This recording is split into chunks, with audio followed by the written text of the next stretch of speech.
Hi friends, welcome back to study classes. आज के session में टैक्सेशन और टैक्स प्लानिंग से जुड़े हुए एमपीपीएससी असिस्टेंट प्रोफेसर कॉमर्स के प्रीवियस ईयर सवालों को आपके साथ डिस्कस करेंगे जो प्रीवियस एग्जाम्स में पूछे गए हैं। स्टार्ट करने से पहले एक छोटी सी रिक्वेस्ट है, प्लीज वीडियो पे प्यार दिखाइए, वीडियो को लाइक कीजिए ज्यादा से ज्यादा, उससे हमारा मोटिवेशन भी यहाँ पे बढ़ता है। तो आइए अब फटाफट से अपने सवालों की तरफ बढ़ते हैं। एंड माय डियर फ्रेंड्स, अगर आप प्रिपेयर कर रहे हैं यूजीसी नेट जेआरएफ कॉमर्स या मैनेजमेंट के लिए, असिस्टेंट प्रोफेसर कॉमर्स एग्जाम्स के लिए या फिर पीजीटी कॉमर्स एग्जाम्स के लिए, तो एवर स्टडी क्लासेस के पास मल्टीपल कोर्सेज हैं इन सभी एग्जाम्स के लिए। इन सब की डिटेल आपको हमारी ऐप या फिर वेबसाइट पे मिल जाएगी। तो कोई क्वेरी है आप हमें रीच आउट भी कर सकते हैं, नीचे आपको नंबर देखने को भी मिल रहा है। चलिए, तो यहाँ पे हमारे पास सवाल है, in India what percentage of the total income from growing rubber plants and manufacturing of rubber is considered as agriculture income. तो एग्रीकल्चर इनकम यहाँ पे कितना परसेंटेज बनेगी ये आपको बताना है जी। तो रबड़ के केस में हमारा रेशियो रहता है 65:35 का। 65% एग्रीकल्चर इनकम है, 35% बिजनेस इनकम रहती है। So correct answer would be option number C. If the total income including dividend income and capital gain taxable under section 111A, 112 and 112A of Mr. Murari is 5.65 crore, then applicable surcharge rate is going to be 10, 15, 20 या फिर 25%। देखो, आपका जो surcharge का rate है आपकी income के साथ साथ बढ़ता रहता है। 5 करोड़ से ज्यादा आपकी इनकम है तो सरचार्ज का रेट काफी हाई हो जाता है। बट आपके लॉ में ये बताया गया कि अगर आपका जो इनकम है it is due to dividend income और capital gain under 111A, 112 and 112A, then maximum surcharge rate in that case is going to be only 15%।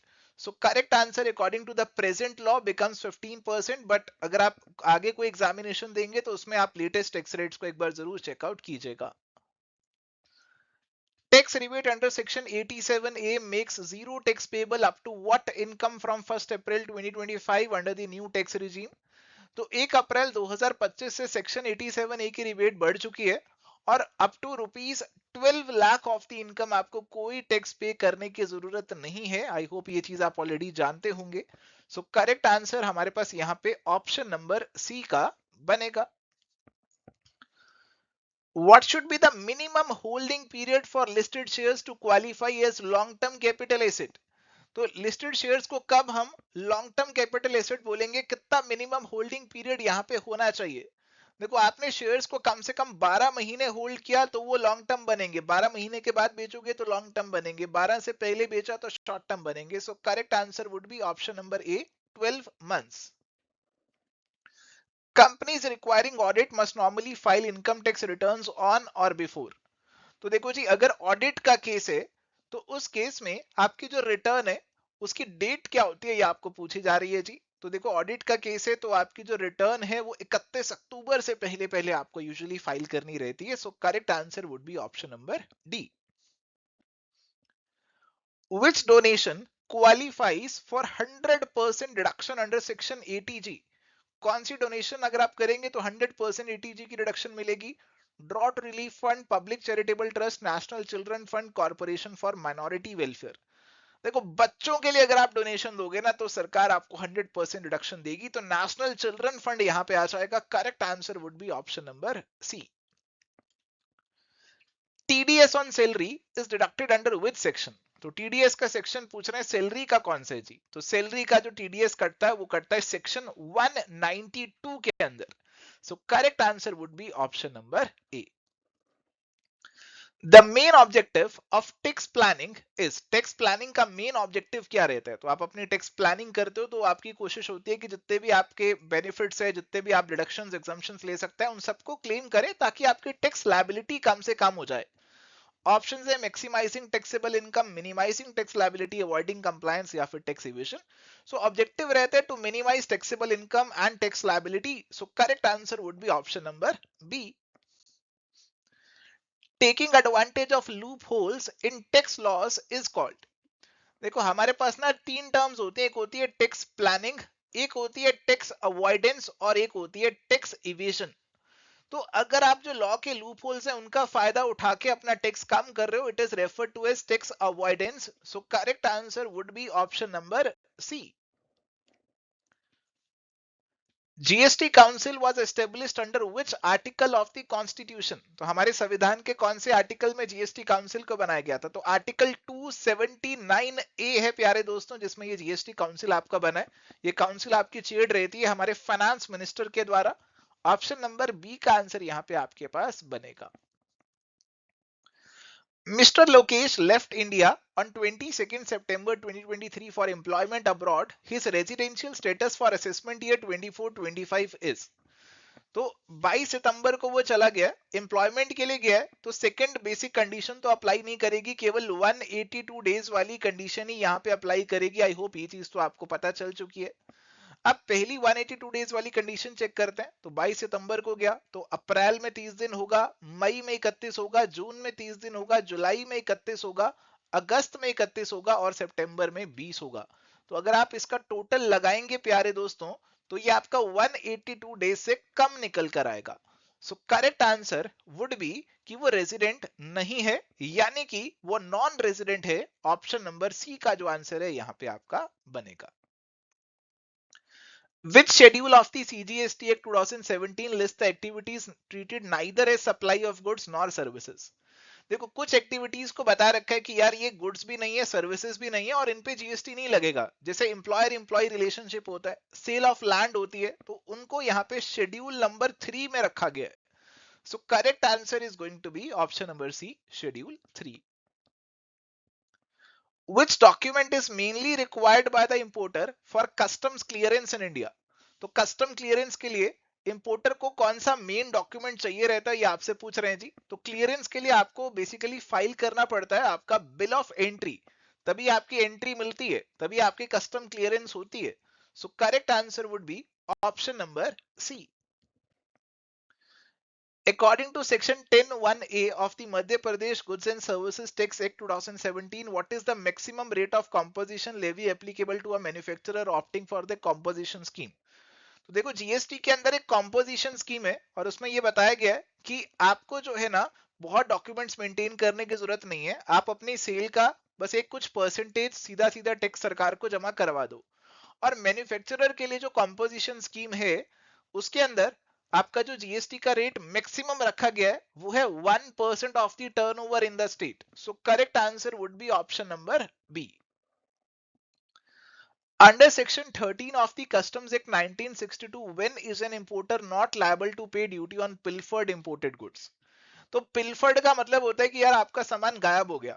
अब सामान गायब हो गया तो उस पे ड्यूटी आपको कब नहीं देनी? ऑप्शंस है when goods are sold after unloading, when goods are damaged at port, when pilfered goods are not restored to the importer, when goods are stored in a warehouse.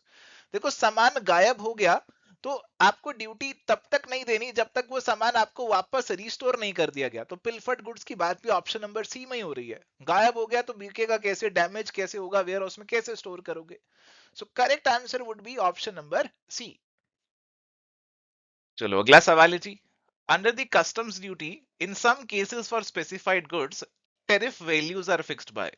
तो कई बार कुछ गुड स्पेसिफाइड होता है जिसपे आपका जो tariff का value है वो हमारी सेंट्रल गवर्नमेंट फिक्स करती है। और सीधा सीधा आंसर यहाँ पे आपका ऑप्शन नंबर ए का बन जाएगा। चलिए अगला सवाल आपका सीधा सीधा पूछ रहा है कि प्रोहिबिटेड गुड्स को कस्टम्स ड्यूटी एक्ट के कौन से सेक्शन में डिफाइन किया गया? तो सेक्शन 2 के अंदर आपकी डेफिनेशन रहती है जी, और प्रोहिबिटेड गुड्स की डेफिनेशन आपकी सेक्शन 233 के अंदर दे रखी है। Answer is going to be option number C. चलो अगला सवाल, refund claims up to ₹10 lakh are approved by. तो सवाल बहुत ही ज्यादा फैक्चुअल हो गया और इनकम टैक्स के रूल से जुड़ा हुआ सवाल हो गया। इतना हाई लेवल का सवाल नॉर्मली एक्सपेक्टेड नहीं रहता है। फिलहाल अगर 10 लाख का आपका रिफंड क्लेम है तो इसका जो अप्रूवल है आपको कमिश्नर ऑफ इनकम टैक्स से मिलता है। आंसर ऑप्शन नंबर ए का यहाँ पे बनेगा। तो ऐसे सवालों को आप प्रिडिक्ट नहीं कर सकते, पहले प्रिपेयर नहीं कर सकते, बट हाँ कुछ ऐसे सवाल आपके एग्जामिनेशन में आपको जरूर देखने को मिल सकते हैं। चलो अगला सवाल है जी, perquisites allowed by the government to its employees posted abroad will be। अब देखो जी गवर्नमेंट का एम्प्लॉय है, अब्रॉड में पोस्टेड है, तो ऐसे perquisites अगर उसको कोई मिल रहा है तो आप ऑलरेडी जानते होंगे कि वो एग्जाम्प्ट होते हैं, they are fully tax free. और इसीलिए करेक्ट आंसर यहाँ पे हमारे पास ऑप्शन नंबर बी का बनेगा। चलो अगला सवाल, from the following information the annual value of house property will be. House property की एनुअल वैल्यू बतानी है जी। Municipal value, fair rental value, rent received और म्युनिसिपल टैक्सेस आपको दे रखे हैं। तो इनमें से जो भी सबसे ज्यादा है वही बेसिकली आपकी यहाँ पे एनुअल वैल्यू बनेगी, क्योंकि यहाँ पे इनमें आपको सबसे ज्यादा देखने को मिल रहा है रेंट रिसीव्ड 2,40,000, तो ये आपकी एनुअल वैल्यू बन जाएगी। इसमें से आपको आपके म्युनिसिपल टैक्सेस को घटाना पड़ेगा, म्युनिसिपल टैक्सेस को घटाना पड़ेगा और फिर आपकी यहाँ पे जो फाइनल एनएवी है वो निकल कर आ जाएगी 2,24,000 की। और इसीलिए करेक्ट आंसर हमारे पास जो बनेगा जी, ऑप्शन नंबर डी का आंसर बनेगा। चलिए अगला सवाल, the daily allowance received by a member of parliament. तो हमारे एमपीज को जो डेली अलाउंस मिलता है वो एग्जेम्प्ट होता है, और इसीलिए करेक्ट आंसर यहाँ पे आपका ऑप्शन नंबर ए का बन जाएगा। चलिए अगला सवाल, कंसीलमेंट ऑफ इनकम और false claims to reduce tax liability are the cases of. Income को छुपा रहे हो या फिर गलत क्लेम दिखा रहे हो टैक्स लायबिलिटी को घटाने के लिए, इसे क्या बोला जाएगा? इसे बोला जाएगा you are evading the taxes. Answer option number A यहाँ पे आपका बनेगा। चलिए अगला सवाल है जी, for the purpose of valuation of the perquisite in respect of medical facilities family means. तो देखो जी, हमारी जो परक्विजिट की वैल्यू निकलनी है इन रिस्पेक्ट ऑफ मेडिकल फैसिलिटीज, तो परक्विजिट अगर आपको मिलता है in the form of medical facilities तो कुछ एग्जम्पशंस आपको मिल जाती हैं जी। और यहाँ पे आपकी फैमिली मेंबर्स भी इसमें इंक्लूड हो जाते हैं, फैमिली मेंबर्स को भी क्लब कर लिया जाता है। तो मेडिकल फैसिलिटीज आपको मिले, आपके स्पाउस को, आपके बच्चों को, आपके पेरेंट्स को, आपके सिबलिंग्स को, ये सारे कहीं ना कहीं कवर हो जाते हैं। और इसीलिए correct answer option number D all of the above का यहाँ पे बनेगा। अगला सवाल है, मिनिमम ऑल्टरनेट टैक्स, इसे मैट भी बोला जाता है, is applied in the following cases. देखो मैट की अगर हम यहाँ पे बात करते हैं ना, तो ये मैट जो है ना कंपनीज पे लगाया जाता है। कंपनीज क्या करती हैं, अपना प्रॉफिट जो है ना बहुत ही कम शो करती है इनकम टैक्स के पॉइंट ऑफ व्यू से। किताबों में प्रॉफिट आ रहा होता है, बुक्स में प्रॉफिट आता है, बट इनकम टैक्स में बहुत सारी एग्जम्पशंस लेके इनकम टैक्स वाले प्रॉफिट को कम करती हैं या फिर लॉस दिखाती हैं। तो कहा गया कि अगर इनकम टैक्स का प्रॉफिट आपका नहीं आ रहा, लॉस आ रहा है, तो उस केस में जो बुक्स वाला प्रॉफिट आ रहा है ना उस पे हम टैक्स लगा देंगे, और इसे ही मैट बोला जाता है। Correct answer option number D बनेगा, क्योंकि ये वाला जो है कंपनीज पे लगता है। अगला सवाल, which of the following incomes are tax exempted income. तो बताइए कौन सी आपकी टैक्स में एग्जम्प्टेड रहती है, इनमें से कौन सी एग्जम्प्टेड होने वाली है, बताइए फटाफट से।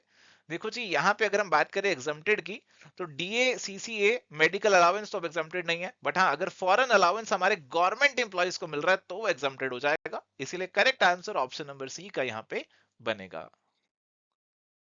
अगला सवाल, what is the rate of surcharge applicable to individuals having a total income exceeding ₹1 crore. भाई ये वाले जो रेट्स हैं ये तो आप अपने एग्जामिनेशन से पहले एक बार चेकआउट करके जाना, अभी इसका कोई आंसर यहाँ पे मैं आपको नहीं दे रहा हूं। अगला सवाल, out of the following which expense is not an admissible expense. इनमें से कौन से एक्सपेंस का आपको डिडक्शन नहीं मिलता इनकम टैक्स में, बताइए। Bad debt, GST, income tax या फिर एक्साइज ड्यूटी। भैया इनकम टैक्स निकालते हुए इनकम टैक्स का रिडक्शन आप नहीं ले सकते हो, बाकियों का ले सकते हो। आंसर ऑप्शन नंबर सी का यहाँ पे बनेगा। चलो अगला सवाल, which of the following shall not be regarded as a capital asset. तो इनकम टैक्स के कॉन्टेक्स्ट में ये सवाल आपसे पूछा जा रहा है, इनमें से कौन सा कैपिटल एसेट नहीं है। तो प्यारे दोस्तों, ज्वेलरी, आर्कियोलॉजिकल कलेक्शन, पेंटिंग्स तो कैपिटल एसेट में आ जाएंगे, बट रूरल एग्रीकल्चर लैंड को कैपिटल एसेट नहीं माना जाता। इसे आप बेचते हैं तो कैपिटल गेन भी आपका नहीं लगता है। चलिए अगला सवाल, under which section interest shall be charged on deferment of advance tax. देखो एडवांस टैक्स आपको जमा करवाना होता है क्वार्टरली इंस्टॉलमेंट्स के ऊपर, और अगर आप एडवांस टैक्स टाइमली नहीं जमा करवा रहे हैं, डेफर कर रहे हैं अपनी इंस्टॉलमेंट्स को, तो उस केस में आपको इंटरेस्ट पे करना पड़ता है अंडर सेक्शन 234 सी, और इसीलिए आंसर ऑप्शन नंबर सी का बन जाएगा।